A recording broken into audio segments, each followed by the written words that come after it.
o Riama foi trazendo pra vocês mais vídeos.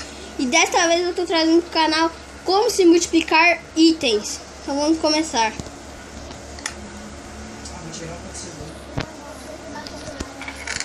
Pega diamante 9 e 9 gravetos. Vem aqui, bota os 9 gravetos e faz. Agora pega os 9, bota qualquer nome que tu quiser. Bom, agora você vem aqui e nunca vai acabar.